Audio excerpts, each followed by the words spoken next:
Le sanctuaire de Lourdes, dans les Hautes-Pyrénées.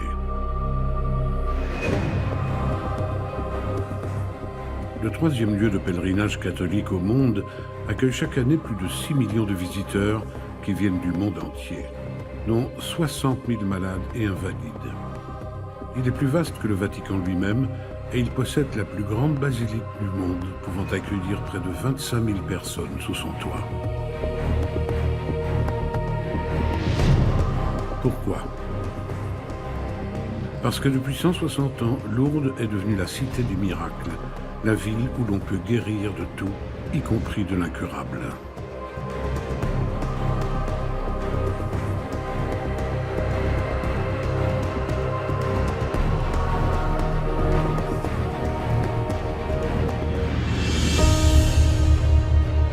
On a pu observer une régression spontanée de cancer à un stade avancé.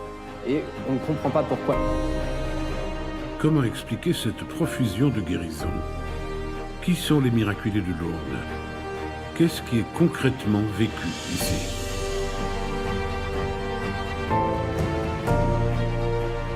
Ma maladie finit immédiatement. C'est difficile à croire. Je pensais, je rêve. Ces guérisons spontanées sont reconnues officiellement comme des miracles par le Vatican, mais il n'en a reconnu que 69. Pourtant, Lourdes ne désemplit pas depuis 160 ans, et devant une telle affluence, l'Église est obligée d'agrandir le sanctuaire régulièrement.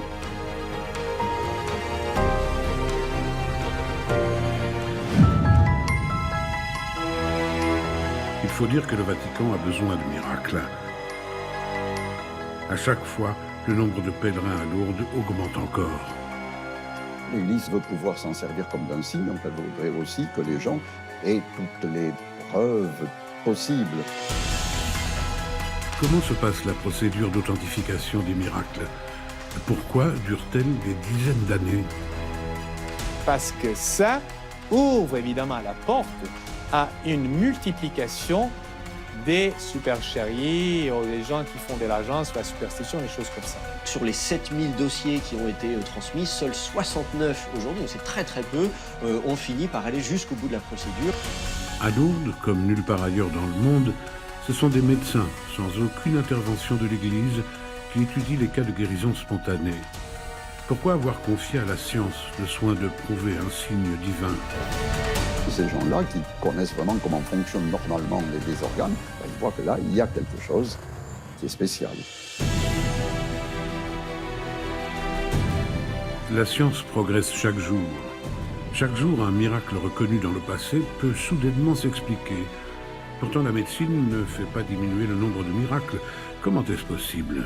On peut considérer que le cerveau, qui agit sur le système immunitaire, puisse moduler les phases de la maladie, voire pourquoi pas la guérir.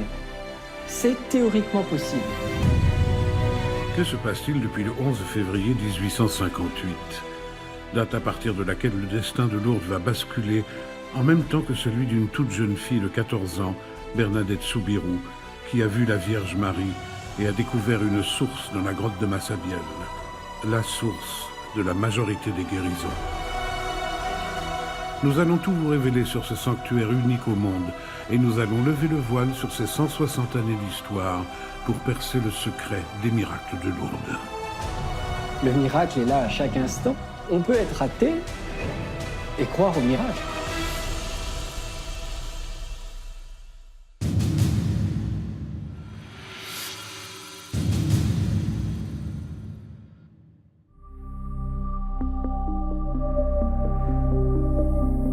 Pour savoir comment arrive un miracle, il faut paradoxalement comprendre comment il est reconnu.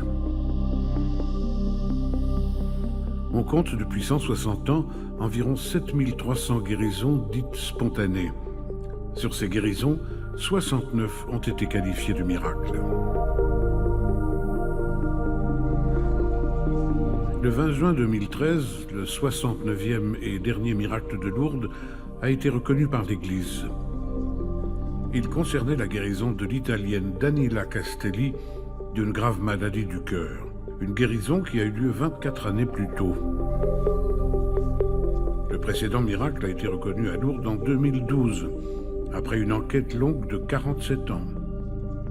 Il concernait une sœur italienne paralysée des jambes qui s'était levée subitement de son fauteuil roulant à Lourdes en 1965. 24 ans, 47 ans. Pourquoi autant de temps à accorder le qualificatif de miracle à une guérison? C'est de véhiculer la vérité des faits. Alessandro De Franciscis est médecin. Il dirige depuis 8 années le bureau des constatations médicales, autrement dit le bureau des vérifications des miracles. C'est la première étape d'un long, très long parcours. Pourquoi l'enquête sur la véracité du miracle est-elle si longue? Parce que ça ouvre évidemment la porte à une multiplication des supercheries ou des gens qui font de l'argent sur la superstition, des choses comme ça. Il y a une procédure extrêmement stricte. On veut éviter le discrédit. Et c'est pour ça que sur les 7000 dossiers qui ont été transmis, seuls 69 aujourd'hui, donc c'est très très peu, ont fini par aller jusqu'au bout de la procédure pour que le miracle soit reconnu. Il n'y a pas que cela. À Lourdes, ce n'est pas l'Église qui enquête, c'est le corps médical. Aussi incroyable que cela paraisse, le Vatican et les diocèses qui représentent l'Église en France ne participent jamais aux investigations. Là, c'est une intuition géniale qui a eu Lourdes, France et nul autre lieu de pèlerinage, toutes religions confondues dans le monde. Confier l'étude, la validation précise et profonde au monde médical, non au ministre du culte.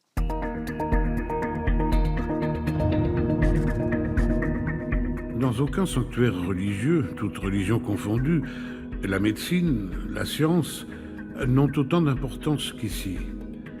Les guérisons miraculeuses sont étudiées, déterminées, prouvées par des médecins. Leur tâche est plus que délicate. En tant que scientifiques, ils ne doivent pas simplement trouver une ou plusieurs explications à une guérison. Ils doivent en exclure toutes les raisons scientifiques possibles, se retrouver donc sans explication. C'est à ce moment précis qu'un miracle est envisageable. La validation d'une guérison miraculeuse à Lourdes est donc un long, très long processus où plusieurs étapes sont à franchir par la personne miraculée. Lorsqu'une personne pense être guérie, elle doit d'abord déclarer sa guérison au bureau des constatations médicales de Lourdes. Tout d'abord, pour enquêter sur la personne, est-ce que la personne était vraiment malade? Il faut que la maladie soit une maladie connue, décrite, certaine et au pronostic défavorable. Pas forcément mortel, mais défavorable. Si le médecin juge son cas probant, il constitue un dossier et demande à la personne de revenir avec tous les documents médicaux qui la concernent, mais pas avant au moins une année complète. J'ai besoin de tout, de copies de dossiers, copies des expertises et consultations des spécialistes, anatomie, pathologie, et donc les biopsies, IRM, scanner, et tout ce qu'il faut. C'est un dossier médical qu'on va bâtir.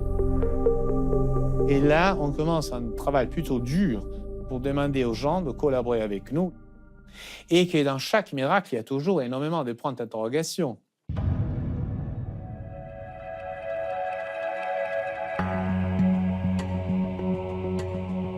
Ce dont il faut s'assurer, c'est que la personne n'a pas été traitée pour cette maladie et que le traitement ait pu finalement être efficace. Ça peut arriver, une personne est malade, on lui donne un traitement, le traitement met du temps à agir, le traitement a fini par agir et donc finalement la personne est guérie, elle pense avoir été guérie miraculeusement. En fait, c'est tout simplement les suites du traitement médical. Un autre aspect à envisager aussi, quelqu'un peut penser avoir été guéri et de fait les symptômes peuvent avoir disparu. Mais en fait, il peut s'agir d'une rémission temporaire. On sait que c'est malheureusement le cas pour des gens qui ont un cancer par exemple. L'un des critères du sérieux de la guérison est qu'elle soit permanente. Pour nous, une guérison doit avoir 4 caractères ou critères. Première, il doit s'agir d'une guérison qui arrive sans signe prémonitoire, c'est-à-dire de manière soudaine. B, une guérison qui arrive à manière instantanée. Troisième, une guérison complète. Et finalement, une guérison durable pour toujours. Une guérison soudaine, instantanée, complète et durable.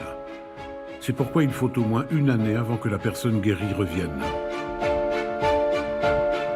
C'est à ce moment, desquels j'ai donc de la matière, qui moi, comme ont fait tous mes prédécesseurs, je convoque une réunion qui s'appelle, dans le jargon de Lourdes, bureau de constatation.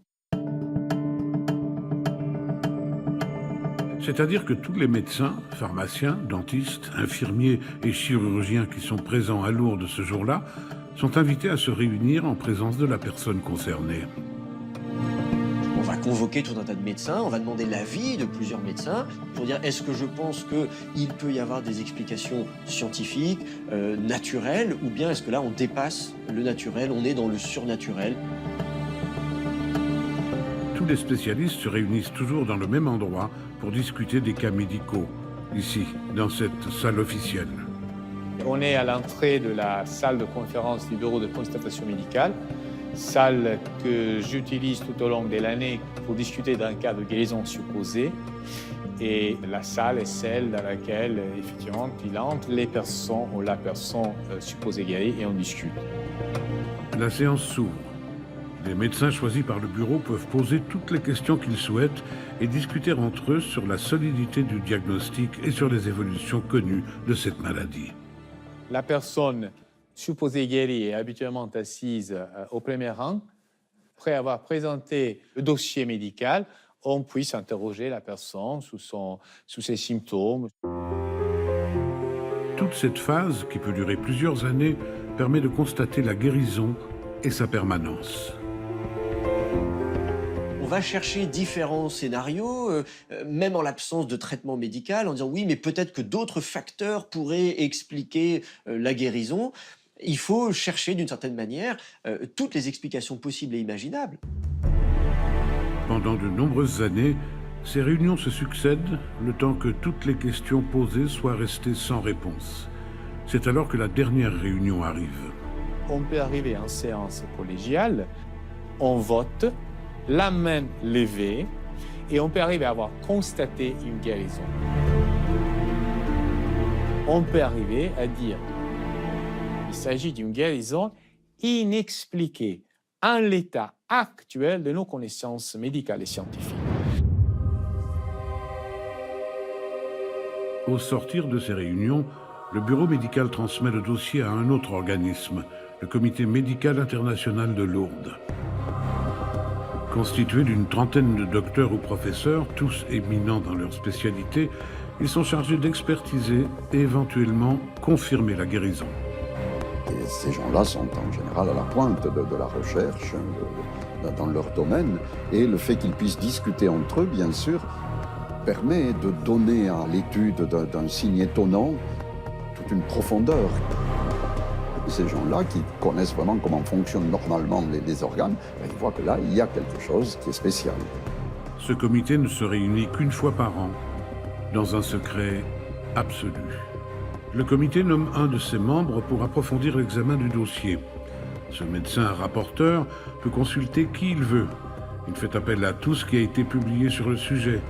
Il peut soumettre des pièces du dossier en aveugle à des confrères pour recueillir leurs appréciations. Il peut faire ce qu'il veut dans le temps qu'il veut. D'un côté, c'est nécessaire. Il faut aussi savoir, tout en prenant les précautions voulues, qu'il se passe des choses qu'on peut reconnaître à chaud dans tous les domaines. Domaine spirituel, domaine psychique, domaine aussi physique. Dans ses conclusions, le comité peut aller plus ou moins loin. S'il reste une incertitude sur le diagnostic, il peut se contenter de le confirmer. Oui, cette personne allait mal depuis des années et aujourd'hui elle va bien. Ce changement brutal est lié à Lourdes. Le Comité médical international de Lourdes peut aussi certifier que cette guérison reste inexpliquée. L'approbation doit recueillir les 2/3 des voix. Les médecins vont simplement finir par dire voilà, nous considérons que cette guérison ne peut être expliquée dans l'état actuel de la science. C'est l'Église qui va utiliser le terme de miracle. Justement, dernière étape, la déclaration officielle. Est-ce un miracle ? On a une déclaration de guérison. La guérison est confirmée par le Comité médical international de Lourdes et là, l'expertise médicale s'arrête et finit. Je pense qu'il faut transmettre la vérité des faits. La vérité des faits, c'est qu'à Lourdes, si on dit que quelqu'un est guéri, je vous assure, elle était sans doute malade, il est sans doute guéri, et sa guérison à aujourd'hui reste sans explication connue. Le dernier mot revient à l'Église. C'est elle qui décide de la reconnaissance publique de cette guérison. L'engagement le plus fort est la reconnaissance du miracle. Ce procédé d'authentification par l'Église se fait parallèlement à l'enquête scientifique. Elle regarde le miraculé, observe son comportement et sa manière de vivre suite à sa guérison. On essaie de voir si ce qu'elle a vécu à Lourdes, finalement, révèle un chemin spirituel dans sa propre existence. Et si ce chemin spirituel est un chemin qui s'ouvre aussi pour d'autres. Mais par contre, on voit si elle en fait une affaire, par exemple, une affaire d'argent, si elle se fait payer pour raconter son histoire, il y a des choses qui montrent que ça sonne faux. Donc ça resterait un prodige, ça resterait une guérison inexpliquée, on ne le reconnaîtrait pas comme un miracle. La procédure d'aujourd'hui est de plus en plus complexe. Comment en serait-il autrement, alors que la médecine a tellement changé? Elle a l'avantage d'établir des degrés dans l'affirmation. Elle permet de sortir du dilemme, miracle ou illusion. Il y a des degrés dans l'affirmation parce qu'il y a des degrés dans la certitude. C'est à ce prix que Lourdes garde aux yeux des fidèles, des pèlerins et même de beaucoup d'autres personnes sa crédibilité. Aujourd'hui, des millions de gens viennent boire l'eau de la source de Lourdes, s'y baigner, toucher les parois de la grotte de Massabielle, se recueillir pour guérir. Pourtant, il n'y a eu que 69 miracles reconnus dans l'histoire de Lourdes. Qu'est-ce qui fait la réputation de ce lieu? Restons à la grotte de Massabielle. Restons là où tout a commencé. Mais revenons 160 ans auparavant, lorsque Lourdes n'était qu'un petit village perdu dans une vallée des Pyrénées.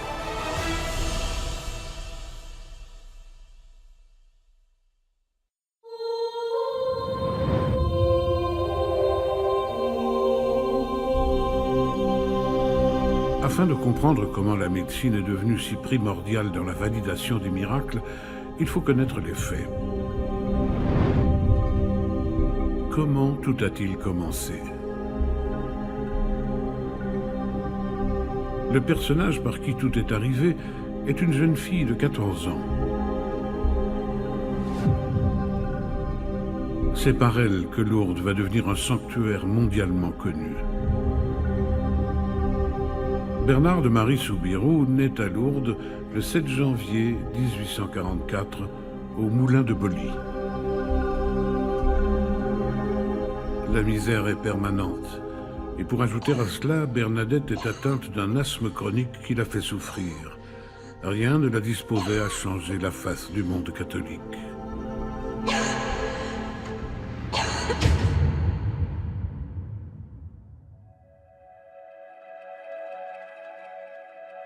Nous sommes le 11 février 1858.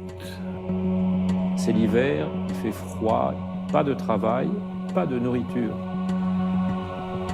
La maman demande à Toinette est la petite sœur de Bernadette, elle lui demande d'aller ramasser du bois. Bernadette l'accompagne ainsi qu'une amie. Très vite, elles arrivent au bord de la grotte de Massabielle, la grotte des miracles, celle qui a servi de fondation au sanctuaire actuel. Sa sœur et son amie traversent la rivière pieds nus. C'est là, c'est ce jour que tout va basculer pour Bernadette et pour le village de Lourdes.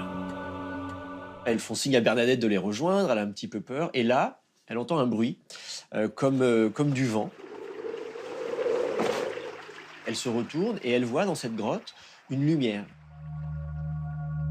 Dans un creux de rocher de la grotte, lui apparaît pour la première fois une belle dame.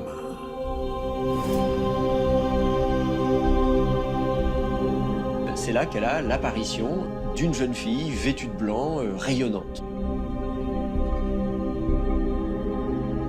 Qui ne parle pas, qui lui fait signe de s'approcher, elle fait un signe de croix. Elle croit rêver.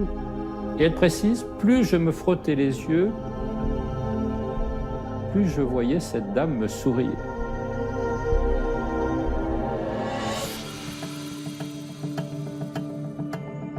Dans ce petit village, la rumeur enfle très vite. On veut voir celle qui a eu des apparitions.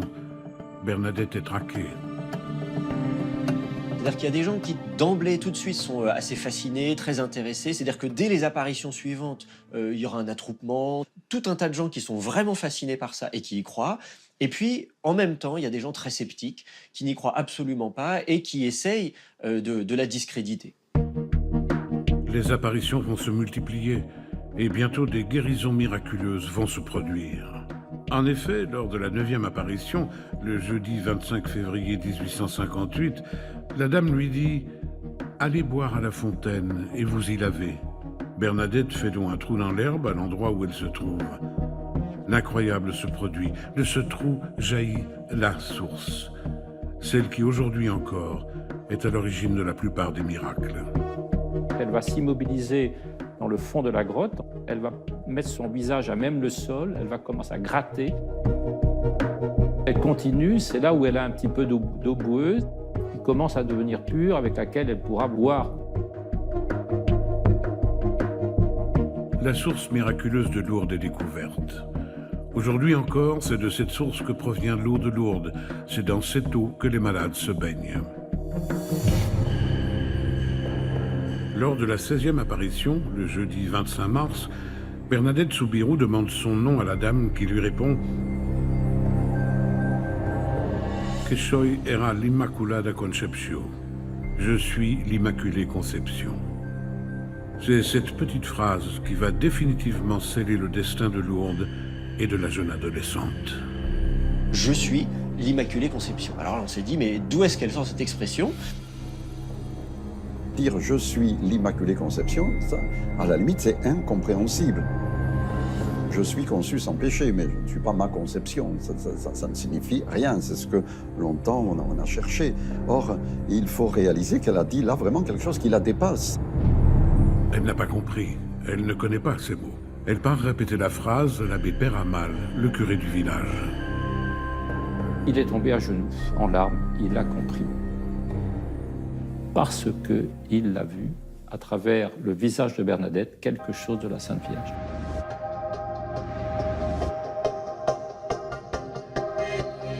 L'Immaculée Conception est à l'époque un dogme nouveau dans la religion catholique. Elle ne peut pas comprendre cette expression. Ce dogme est assez jeune puisqu'il date de 1854. C'est une expression qui n'était pas très connue à l'époque.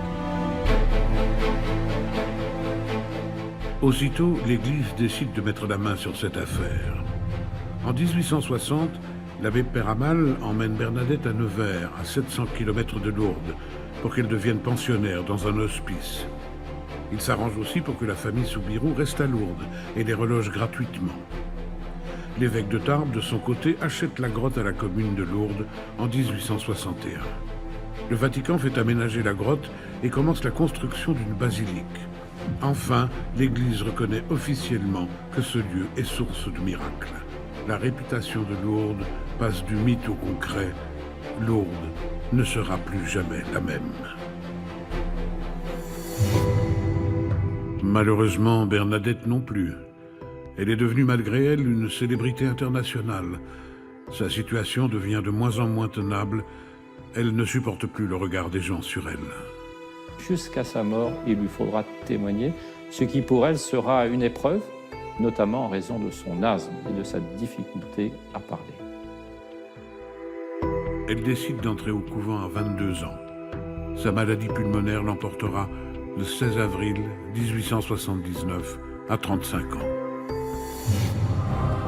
Pendant les 160 années qui vont suivre, le sanctuaire de Lourdes ne finira plus d'attirer de plus en plus de visiteurs, qu'ils soient curieux, pèlerins ou fidèles.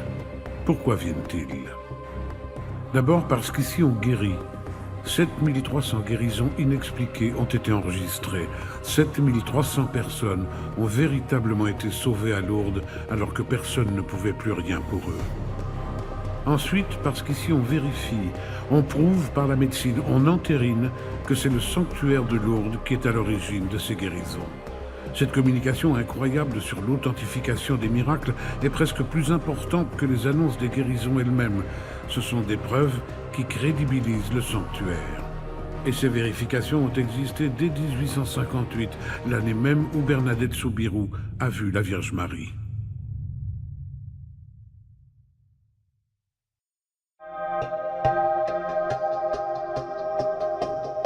Presque immédiatement après la découverte de la source dans la grotte de Massabielle, des dizaines de personnes ont déclaré avoir été guéries de leur maladie ou handicap. Tout de suite, il y a eu se dire, mais est-ce que c'est vrai? Donc, la première étape, c'est que les médecins présents puissent constater qu'effectivement, quelque chose s'est passé. Il y a d'abord ce souci de vérifier qu'on n'est pas devant une manipulation, une illusion. Déjà à cette époque, il fallait pour l'évêque de Tarbes, Monseigneur Laurence, faire un tri, démêler le vrai du faux dans toutes ces déclarations.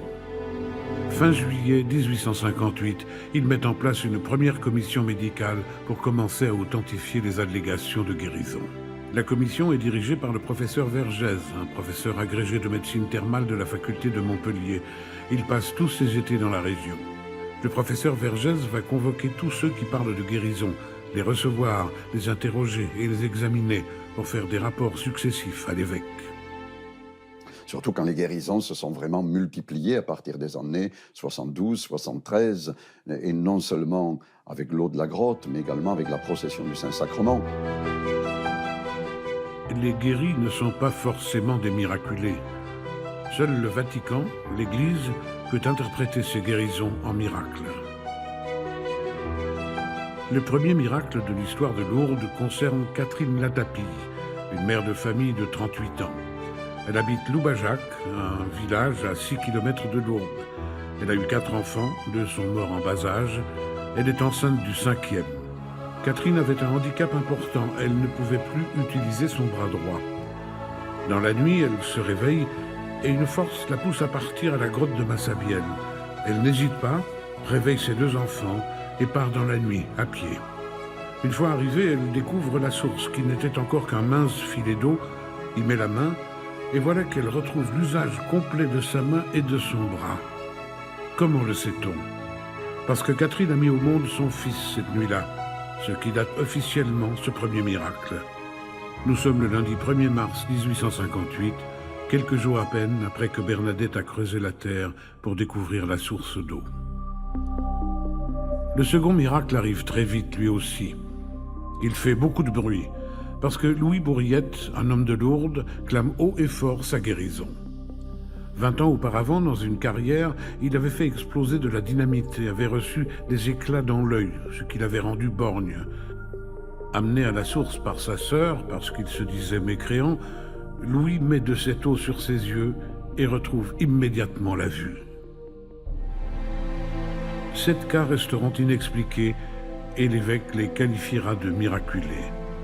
Ces guérisons sont des miracles, j'y vois le doigt de Dieu. Pour les authentifier, il s'est donc appuyé sur les vérifications d'un médecin. Effectivement, 7 guérisons qui, parmi les dizaines qui déjà s'étaient produites, ont été reconnues à l'aide du docteur Vergès de Montpellier, qui a permis de retenir ces 7 premières guérisons de Lourdes. Certes, c'était d'abord pour faire un tri parmi toutes les déclarations, mais c'était la première brique d'une nouvelle façon de voir le miracle pour l'Église. Dès les premiers temps qui ont suivi les apparitions de Bernadette Soubirous, la science est intervenue. Et c'est cette même implication médicale, scientifique, qui a participé à la renommée internationale du sanctuaire de Lourdes. Ce qu'il faut préciser, c'est aussi que c'est la première fois dans l'histoire des apparitions de la Vierge Marie que la science s'implique autant. Des apparitions, il y en a toujours eu depuis le début de l'Église. On n'éprouvait pas le besoin de faire des certificats de conformité ou d'authenticité. Si on regarde la majorité des apparitions mariales dans le monde et dans l'histoire, on s'aperçoit effectivement que les messages que pouvait donner la Vierge à telle ou telle personne étaient écoutés par les proches des témoins. Les miracles étaient juste annoncés, jamais vérifiés scientifiquement. La portée de ces phénomènes n'était donc pas mondiale, comme c'est le cas avec Lourdes. Comment tous les ingrédients ont-ils été réunis pour que les apparitions de Bernadette et les miracles qui sont advenus soient devenus si populaires? Tout d'abord, l'époque et le lieu. Nous sommes en France, au milieu du 19e siècle. C'est la révolution industrielle. C'est l'époque où l'anticléricalisme était très fort, et même une époque où la science devait tout expliquer. C'est un phénomène qui se place dans les siècles de la science. Ces contextes positivistes où la science semblait avoir le dernier mot sur tout. À partir du moment où la science a pris le devant de la scène, on a voulu utiliser également les moyens scientifiques, mais en fait, qui ne viennent qu'appuyer le bon sens. Il s'agit de vérifier que ce n'est pas quelque chose que nous provoquons, mais c'est quelque chose qui, de manière inattendue, témoigne que le ciel est présent à la Terre, que le ciel n'a pas abandonné la Terre. Ainsi, que ce soit une apparition ou un miracle, la science et même l'Église, dans le climat général, sont perplexes. On a peur de charlatans. Quelqu'un vient vous voir en disant « j'ai été guéri miraculeusement ». Qu'est-ce que vous faites? Vous le croyez ou vous le croyez pas? Ce sont des problèmes récurrents dans l'histoire du christianisme. On peut remonter là encore jusqu'au tout début, jusqu'à la Bible. À ce jour, sur les 69 miracles reconnus, 55 personnes sont originaires de France, 8 d'Italie, 3 de Belgique, 1 d'Allemagne, 1 d'Autriche et 1 de Suisse. 2 ans est l'âge du plus jeune miraculé et 64 ans de la plus âgée. Plus de 70% ont moins de 40 ans. Mais au-delà de ces 69 cas, ce sont bien des guérisons qui ont fait de Lourdes un lieu unique. Les 2 dernières concernent le français Serge François et l'italienne Dalina Castelli. Serge François mène une vie très active avec sa femme et leurs 3 enfants. Le 10 mai 1997, il tombe brutalement malade avec des problèmes de dos. Après une série d'examens, il subit une intervention chirurgicale sur la colonne vertébrale. J'ai été opéré d'une hernie discale. À la suite de cette opération, j'ai fait un énorme hématome péridural, ce qui m'a occasionné une paralysie partielle de ma jambe gauche.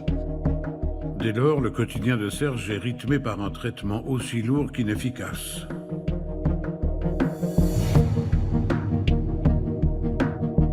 Vendredi 12 avril 2002, Serge décide de se rendre au sanctuaire de Lourdes pour recevoir l'onction des malades. Le soir, il assiste à la procession au flambeau depuis son hôtel. À la fin de la célébration, j'ai eu une envie soudaine de me rendre à la grotte.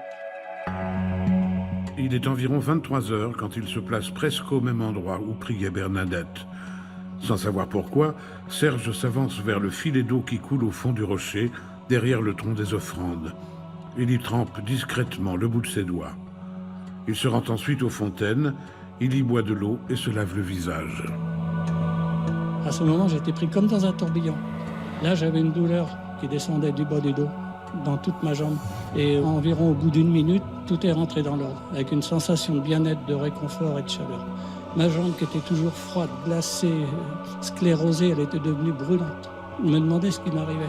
Une dizaine de jours plus tard, de retour chez lui, sous son pied, la déformation qui s'était formée avec le temps disparaît.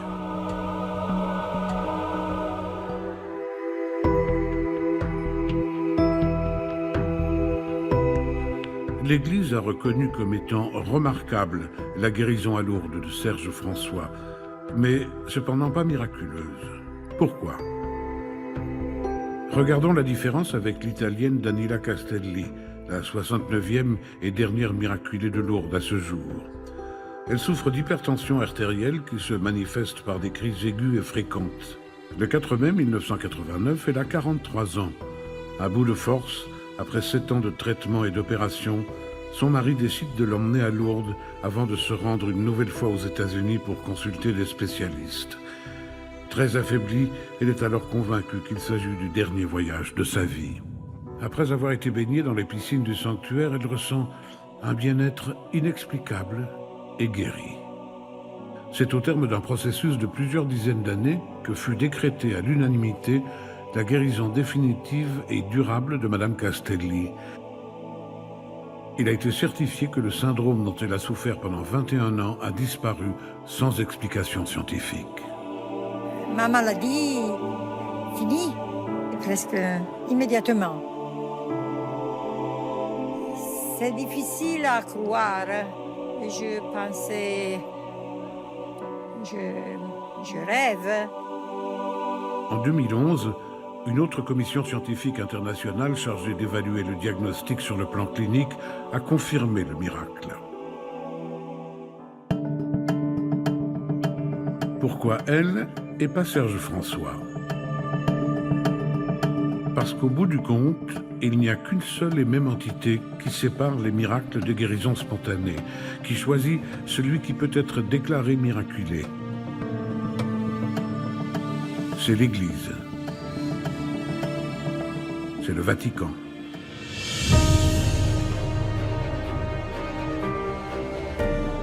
Officiellement, un miracle est un signe divin, donc imperceptible.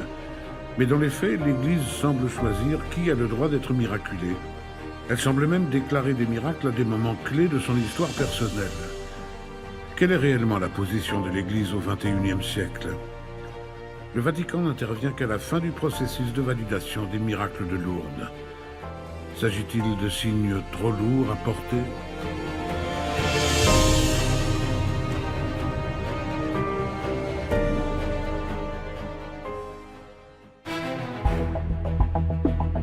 En 1858, après les apparitions de Bernadette Soubirous, tout le monde, religieux et non religieux, a voulu s'emparer de l'affaire. L'État français, voyant grimper la popularité de cet endroit, va s'intéresser aux personnes qui sont responsables de cette liesse, notamment Bernadette et les malades soudainement guéris. Il faut savoir qu'au XIXe siècle, on est avant la séparation de l'Église et de l'État, c'est la loi en 1905, et donc très tôt, les pouvoirs publics vont s'intéresser à la chose et on va enquêter. Donc c'est intéressant de voir, on a vraiment la police, les enquêteurs, les inspecteurs, etc. qui vont se mêler de l'affaire, qui vont interroger les témoins, les gens qui prétendent avoir été guéris miraculeusement. Il faut dire qu'en France, à cette époque de la révolution industrielle, des découvertes scientifiques, un fort courant d'opinion attaque violemment la religion. En tête de ce mouvement, Émile Zola, qui, peu de temps après avoir publié Germinal, enflamme un nouveau brûlot intitulé Lourdes, lequel vise à démystifier les prodiges dont témoignent les pèlerins. Quand l'homme a touché le fond du malheur de vivre, écrit-il, il en revient à l'illusion divine. Ce courant prit même des proportions inquiétantes. Les prêtres sont persécutés et les chrétiens malmenés à cause de leurs croyances. Lourdes est née en pleine époque où l'homme, on l'enferme dans une usine, on l'enferme finalement dans un monde qui devient un camp de concentration. Alors que l'homme n'est pas mécanique. L'Église devait réagir. Lorsque les événements de Lourdes surviennent, le Vatican y voit l'occasion de reconquérir le cœur des Français. La religion doit rester ouverte elle-même. Elle ne peut pas s'enfermer dans, c'est toujours la tentation, dans quelque chose qui serait une théorie figée, qui serait un juridisme figé, qui serait une idéologie finalement. Je crois que la religion doit relier l'homme à ce qui le dépasse. En donnant le maximum d'éclat aux apparitions et aux guérisons miraculeuses, l'Église veut prouver que Dieu n'abandonne pas les chrétiens de France. Le Vatican va encore plus loin. Il fait acheter la grotte de Massabielle et les terrains alentours par l'évêque de Tarbes. Il reconnaît officiellement 7 miracles et beaucoup de guérisons au cours de cette première année. Mais la science et la volonté scientiste étaient très fortes. Alors le clergé a une idée qui va tout changer. Et si les miracles étaient reconnus scientifiquement?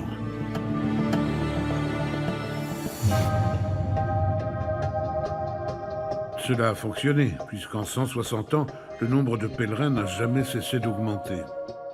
Une affluence si importante que Lourdes est devenue, en moins d'un siècle, la capitale mondiale de la guérison miraculeuse, en édifiant sans cesse de nouvelles églises, chapelles, basiliques. La Vierge Marie avait demandé par l'intermédiaire de Bernadette Soubirous qu'on lui construise une chapelle. La basilique de l'Immaculée Conception sera achevée 13 ans plus tard. Mais le nombre de pèlerins n'en finissant plus d'augmenter, la basilique Notre-Dame du Rosaire sera aussi édifiée 10 ans après. Dans les années 50, l'immense basilique souterraine Saint-Pie X a été creusée, capable à elle seule d'accueillir 25 000 pèlerins. Et il y a 30 ans, un 4e lieu de culte, l'église Sainte-Bernadette, a été construite. Elle comporte en son sein des cloisons amovibles pour pouvoir s'adapter en fonction du nombre de fidèles. 55 hectares dédiés à la prière. Par comparaison, le Vatican ne fait que 44 hectares. Pourtant, l'indépendance du sanctuaire de Lourdes face au Vatican est bien réelle. Le rapport entre Lourdes et le Vatican est très libre. Bon, l'Église catholique, qu'on appelle romaine, paraît très centralisée. En même temps, on est quand même très libre. Les sanctuaires sont reliés à un dicaster, un ministère romain. Ce ministère nous laisse totale liberté pour gérer le sanctuaire comme nous le pensons. Pourquoi le Vatican a-t-il tout mis en œuvre pour que Lourdes soit aussi connue et être aussi éloignée de la gestion de ce 3e lieu de pèlerinage catholique? Ce n'est pas une question de lieu, c'est un éloignement du prodige en général. Apparition de la Vierge Marie, miracle, le Vatican ne se prononce jamais. L'Église n'a jamais rattaché une importance substantielle à les apparitions. Ce sont des révélations, on dit, privées. On reconnaît qu'elles sont fiables, mais on n'oblige pas les croyants à y croire. La foi est concentrée sur les vérités qui sont révélées dans l'Écriture et confirmées par la tradition de l'Église. Ça, c'est la vision classique. Il faut dire que l'Église est assez sévère sur cet aspect. Le Vatican est le garant du dogme chrétien. Les prodiges ne font pas partie du dogme. C'est-à-dire que l'Église a été toujours très prudente. L'Église n'a jamais exagéré sur les miracles pour la très simple raison que la foi chrétienne n'est pas la foi dans les miracles. Et que dans chaque miracle, il y a toujours énormément de points d'interrogation. Blaise Pascal a dit, dans chaque miracle, il y a suffisante lumière pour croire si on veut croire et suffisante ombre pour n'y croire pas si on ne veut pas y croire. Donc, le miracle, on n'est jamais obligé à y croire.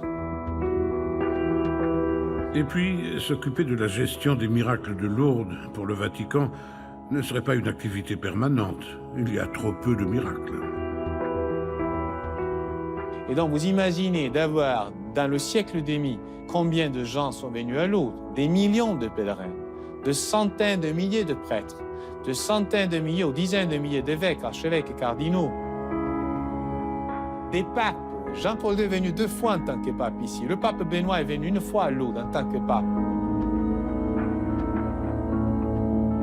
Donc, imaginez-vous ce monde immense qui est venu et vous dérangez tout ce monde pour produire 7000 guérisons. Mais on est fou, l'Église n'a jamais été folle, l'Église est plutôt sage. Sage, mais tout comme les apparitions de Lourdes sont arrivées à un bon moment, les miracles semblent être reconnus plus facilement lorsque le besoin s'en fait sentir. Il y a un exemple très précis qui pourrait étayer cette hypothèse. Lors du 50e des apparitions de Bernadette Soubirous, en 1908. Les cinquantenaires de Lourdes tombent au milieu d'affrontements entre laïcs et catholiques. On veut affermir l'aspect miraculeux. Alors que 69 miracles ont été reconnus par l'Église en 160 ans, 33 miracles ont été authentifiés entre 1907 et 1913 à l'occasion de ce cinquantenaire. Une coïncidence bien heureuse. Le miracle serait plutôt un moyen pour le clergé de communiquer, de rappeler à ses fidèles et aux autres que Dieu existe. L'Église se réjouit de pouvoir en effet constater que Dieu agit parmi les hommes. Et en même temps, elle veut pouvoir s'en servir comme d'un signe, donc elle voudrait aussi que les gens aient toutes les preuves pour qu'on reconnaisse que le Seigneur est là. Mais aujourd'hui, au XXIe siècle, la science et la médecine ont fait beaucoup de progrès. Trop, peut-être, pour l'Église. Ça devient effectivement de plus en plus difficile aujourd'hui de faire la distinction, la frontière très claire entre ce qui va relever d'une guérison naturelle finalement, d'un miracle qui relève finalement de phénomènes naturels, psychiques, psychosomatiques, et ce qui va encore réellement être qualifié de miracle. Donc c'est vrai que la chose est un petit peu difficile aujourd'hui pour l'Église. Alors elle est prise un petit peu entre deux feux, entre d'une part l'accueil de ce qui est forcément inattendu, un miracle ça ne se programme pas, et en même temps le désir de faire en sorte que les choses soient canalisées, ne prêtent pas lieu à trop de désillusions ensuite. Et évidemment, la marge est étroite parce qu'à force de vouloir canaliser et prouver, le miracle, une fois étiqueté, catalogué, il est un peu comme une plante dans un herbier, c'est une plante morte. C'est ainsi que depuis une trentaine d'années, le Vatican a changé sa façon de concevoir le miracle. Au mois de novembre 1988, le pape Jean-Paul II a en effet donné le signal de ce retour aux conceptions premières du miracle comme révélateur de l'intervention divine. Le Vatican a voulu dire attention, il se passe quelque chose. Dans un monde pré-scientifique, branché sur ce qui se prouve, ce qui se voit, ce qui se compte, ce qui se mesure, l'homme explose. Et du coup, il y a des phénomènes qu'on peut appeler surnaturels qui se produisent. Et il y a tout et le contraire de tout. Le miracle est un signe. Il ne faut ni le cataloguer, ni le contrôler. Il faut l'écouter et l'utiliser pour montrer le chemin aux autres. Telle est la position de l'Église aujourd'hui. Même si les mots et les postures changent, évoluent, l'Église catholique ne renie aucunement les guérisons miraculeuses. L'expertise médicale est donc une première étape nécessaire pour ne pas se laisser abuser par des malades imaginaires. Mais au-delà des médecins présents à Lourdes, la science a tenté de comprendre, de rationaliser les guérisons. Si on devait tout étudier, la médecine ôterait sans doute le caractère miraculeux à beaucoup de personnes guéries. La science n'est-elle pas l'ennemi du miracle ?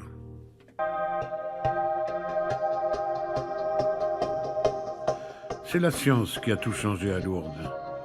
Sans la volonté de tout contrôler scientifiquement, les apparitions à Bernadette n'auraient pas eu autant de retentissement. Sans la science qui vérifie l'authenticité des guérisons, aucun miracle n'aurait pu être reconnu. C'est tout le paradoxe du sanctuaire de Lourdes. La science peut-elle tout expliquer ? Il faut rester prudent.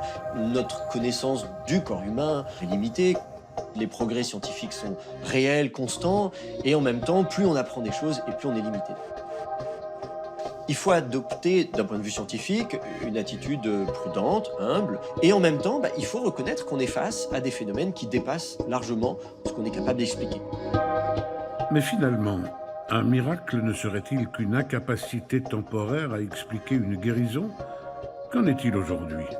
Avec un siècle et demi de recul et de progrès scientifiques, que reste-t-il d'inexplicable aujourd'hui ? On les observe de moins en moins. Pourquoi ? Parce qu'on est pris en charge de plus en plus tôt. Et c'est vrai que pour qu'il y ait miracle, il ne faut pas qu'il y ait eu de traitement. Donc c'est évidemment de plus en plus rare et du coup de plus en plus difficile d'en observer. Certes, il y a moins de miracles aujourd'hui, mais les guérisons spontanées, inespérées, sont toujours d'actualité. Il y a toujours eu des guérisons inexpliquées jusqu'à ce qu'on trouve l'explication. Maintenant, il est vrai que des facteurs psychologiques et la foi, par exemple, peuvent évidemment permettre une guérison spontanée. Il y a toujours eu des guérisons spontanées. Alors, il y a évidemment des maladies qui, de toute façon, guérissent spontanément, comme la grippe. On a un virus, on fabrique des anticorps, et le virus est éliminé. Les cancers aussi, parce que tous les jours, là, en ce moment, je fabrique quelques cellules cancéreuses et tous les jours, on en élimine. Et puis, à un moment, les cellules cancéreuses vont s'accumuler et on ne va pas les éliminer. Parfois, bien que la tumeur commence à être présente, il peut y avoir, on le sait, des régressions spontanées des tumeurs et on ne comprend pas pourquoi. Est-ce que la foi peut mettre en sommeil notre douleur nos difficultés, voire même notre maladie? Notre cerveau est-il seul capable de tout régler? On sait de plus en plus aujourd'hui que le cerveau a un impact sur notre état de santé. Le cerveau peut modifier le microbiote, c'est-à-dire le contenu bactérien de nos intestins, influence notre fréquence cardiaque, notre tension artérielle. Le cerveau influence notre système immunitaire. C'est-à-dire que quand on est en dépression, eh bien notre système immunitaire est beaucoup plus faible et on va plus facilement attraper des infections. Et on a des preuves de plus en plus importantes. Une question fait tout de même débat. Les miracles d'hier sont-ils explicables aujourd'hui? Certaines maladies étaient incurables autrefois, mais ne le sont plus. On se rend compte que l'évolution des maladies des miraculés est étroitement liée au progrès médical. Les premiers cas historiques portaient sur des pathologies infectieuses, en particulier des tuberculoses. Il peut y avoir des guérisons ici, inexpliquées pour le moment, mais ensuite on trouvera. Par exemple, des tuberculoses qu'on a guéries de manière inexpliquée, des miraculeuses ici, au moment où la pénicilline, on ne l'avait pas découverte, eh bien, petit à petit, les médecins ont guéri la tuberculose. Puis Lourdes accueillera des malades liés au rhumatisme, bientôt suivis par ceux atteints de cancer, aujourd'hui encore très nombreux.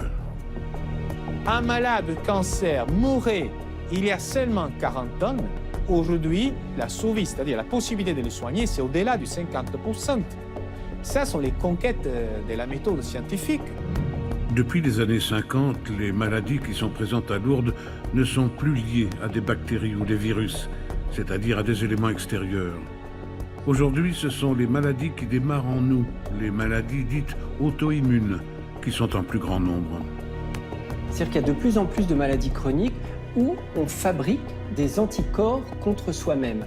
Alors oui, il y a un terrain génétique, mais ce sont des maladies qui restent encore mystérieuses. Si le corps, via le cerveau, crée ces maladies, il est donc capable de les guérir, d'en diminuer, voire même d'en stopper l'évolution. On peut tout à fait considérer que le cerveau puisse moduler les phases de la maladie, voire pourquoi pas la guérir. C'est théoriquement possible. Pour ce qui est des cancers, on a pu observer ici ou là ce qui serait des régressions spontanées de cancer à un stade avancé. Ça reste théoriquement possible à titre exceptionnel. Des faits exceptionnels, non encore explicables scientifiquement. C'est la définition du miracle. Se pourrait-il que la guérison spontanée ne provienne que de nous, de la capacité de notre cerveau à guérir notre propre corps, sans aucun traitement? Est-ce que le miracle passe par là? C'est possible. Ne serait-ce que l'effet placebo, c'est-à-dire de donner un médicament qui est censé ne pas être actif à quelqu'un, si la personne qui le reçoit est persuadée que ça va le guérir, et encore plus si la personne qui le donne est persuadée que ça va marcher, on a 30% de chance pour que ça soigne. Il y a des liens qui passent par les neuromédiateurs, qui passent par les hormones, qu'on découvre être de plus en plus importants et qui peuvent effectivement expliquer ce qu'on appelle être des miracles. L'effet placebo. L'effet qui prouve que le cerveau seul peut guérir le corps. Mais qui contrôle le cerveau? Cette volonté qui déclencherait sa propre guérison, ne serait-ce pas la foi? Elle déplacerait les montagnes selon les différentes religions. Et la foi collective encore plus. N'importe qui se déplaçant au sanctuaire de Lourdes le dit, il y a une telle ferveur sur place, ces milliers de personnes qui communient ensemble. On est littéralement pris au corps par cette foi. On peut donc imaginer très facilement que cet effet de masse est une influence.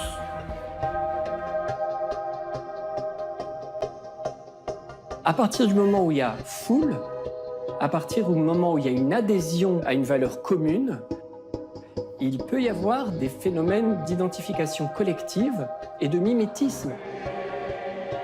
On oublie son individualité, on se regroupe, on forme une unité et du coup, le lien, ça peut être effectivement une amélioration commune, un phénomène suffisamment fort pour lever certains symptômes.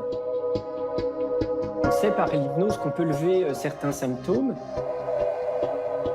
Après, ça ne dure pas toujours. Ça peut être quelque chose de très provisoire. si le vrai problème de fond n'a pas été réglé. Le cerveau est donc influencé par les conditions extérieures. Et ce serait même le centre émotionnel qui nous rendrait malades ou qui nous guérirait. Pour preuve, la proportion hommes-femmes des miracles de Lourdes, 80% de femmes, 20% d'hommes. C'est étonnant. Quelle est l'explication? Est-ce que les femmes ont plus la foi que les hommes? Ou est-ce que finalement l'impact émotionnel est plus fort chez les femmes que chez les hommes? Ce qu'on observe en tout cas, c'est qu'à l'adolescence, ce qu'on appelle les maladies psychosomatiques, c'est-à-dire les troubles physiques liés à des problèmes émotionnels, eh bien c'est à peu près ce rapport-là. C'est 80-20. Les garçons, les troubles à l'adolescence, ils sont beaucoup plus dans l'action, dans l'agir, l'hyperactivité. L'explication est là, que finalement les troubles psychosomatiques sont beaucoup plus fréquents chez les filles, et bien du coup on peut les guérir, entre guillemets. L'explication scientifique des miracles passerait donc par le cerveau. C'est lui qui contrôle, donc c'est lui qui soigne. La volonté, la foi comme maître de notre corps, est-ce vraiment si simple? Le cerveau a une grande puissance sur le corps. Maintenant, on ne maîtrise pas non plus son propre cerveau. C'est pas uniquement la volonté, c'est des choses qu'on ne maîtrise pas. C'est-à-dire qu'en fonction de son état émotionnel, encore une fois, le système immunitaire peut varier, mais même, par exemple, le temps de cicatrisation après une coupure. Pour autant, il ne faut pas se reposer là-dessus pour, évidemment, traiter uniquement par une approche psychothérapeutique des maladies somatiques. C'est-à-dire, même si le cerveau peut intervenir, il faut l'aider. Le miracle, il est peut-être aussi à l'intérieur. Pour beaucoup de gens qui sont dans une situation dramatique, qui vivent une situation de dépression profonde et qui, par la prière, par la foi, trouvent un sens à leur vie, une réponse à leurs questions existentielles, se relèvent, eh bien je pense que ça peut être d'une certaine manière tout aussi miraculeux, tout aussi spectaculaire. De ce point de vue-là, la foi a encore sa place, la religion a encore sa place, le miracle a encore sa place dans notre société aujourd'hui. La science n'explique pas tout. Une autre preuve a été l'analyse scientifique de l'eau de la source qui jaillit de la grotte de Massabielle. Elle aurait guéri tant de personnes, près des 2/3 des 7300 guérisons spontanées. Pourtant, les analyses n'ont rien révélé d'anormal. Cette eau est ordinaire, même si elle fait des miracles. Là encore, chacun trouvera la réponse qui lui convient. Là encore, Lourdes est un cas unique dans la chrétienté. En associant la science et la religion, tout le monde peut y trouver sa place. La science est capable d'expliquer un miracle passé. Mais cette guérison était peut-être un signe à l'intention de la communauté scientifique. Regardez, on peut guérir cette maladie. Travaillez maintenant pour soigner tous les autres malades.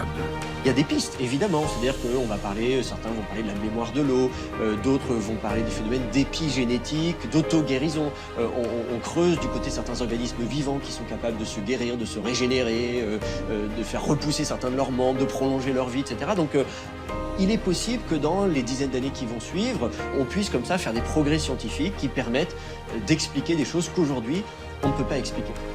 Est-ce aujourd'hui utile de chercher à expliquer les miracles de Lourdes? D'un point de vue pragmatique, finalement, c'est peut-être ça qu'il faut retenir, c'est se dire, il y a quand même des gens qui sont malades, il y a des gens qui ne vont pas bien, et qui ensuite sont guéris. Et bien ça, c'est déjà une bonne nouvelle.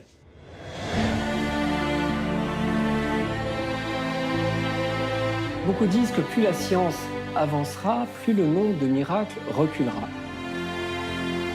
Par exemple, à Lourdes, on a noté moins de miracles qu'autrefois. Alors que dans d'autres églises, comme les églises évangélistes, finalement, on considère que tout est miracle. Une naissance, c'est un miracle. Finalement, tout ce qui fait plaisir, tout ce qu'on n'attend pas, tout ce qui est surprenant, est considéré comme miraculeux. Le miracle est là à chaque instant, d'être vivant, c'est miraculeux. Donc plus la science avancera et plus il y aura de miracles, parce que la science, c'est miraculeux. On peut être athée et croire au miracle de la science. Il y aura toujours des événements inexpliqués. Nous sommes condamnés à avancer vers l'inconnu. Est-ce que le destin de la science, c'est de parvenir à expliquer l'inexplicable d'aujourd'hui? Oui, mais pas seulement.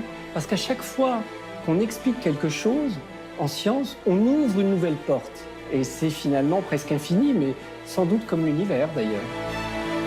Il faut donc s'élever, voir ces guérisons et ces miracles autrement.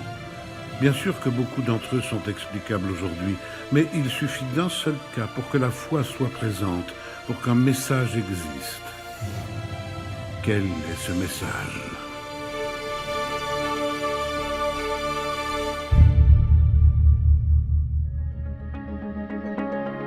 Lourdes, terre du miracle, capitale mondiale de la guérison inexpliquée. Tout s'est passé si rapidement.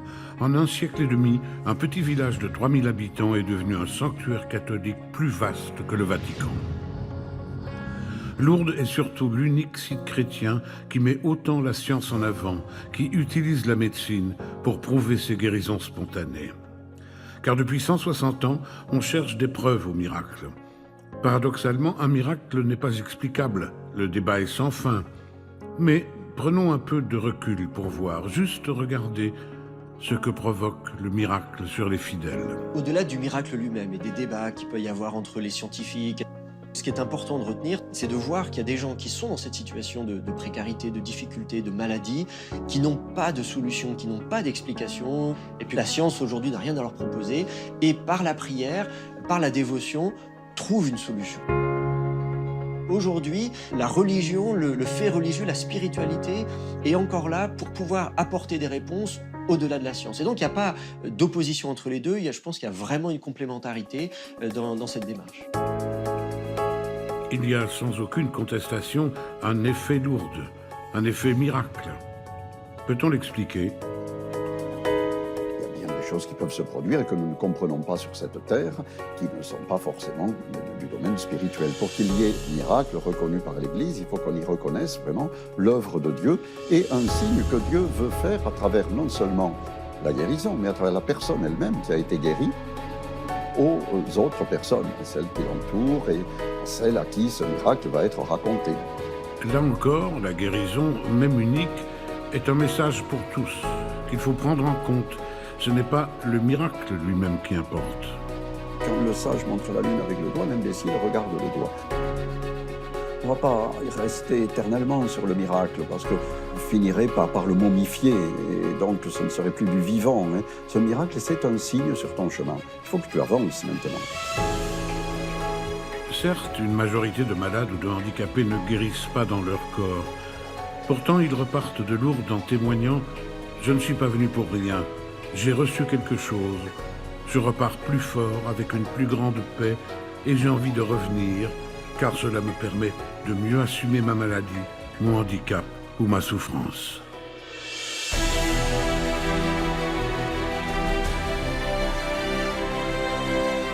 Le grand miracle de Lourdes n'est pas la guérison. Le grand miracle de Lourdes s'appelle l'acceptation. Une multitude de gens n'ont pas obtenu gain de cause, n'ont pas été exaucés, comme on dit, mais ont reçu autre chose, le fait d'accepter. Ils vont vivre jusqu'à la fin de leur vie avec leur maladie, mais qui, acceptant, entrent dans une façon de vivre complètement nouvelle. Ça, c'est le grand miracle de Lourdes. Il est là le message des miracles, le message de Lourdes, l'utilité du sanctuaire de Lourdes. Même pour le Vatican. Pour la première fois, il existe un sanctuaire qui ne désemplit jamais, un lieu sacré qui fait passer les messages de l'Église sans presque aucune intervention du Saint-Siège. Lourdes devrait demeurer encore très longtemps la capitale des miracles.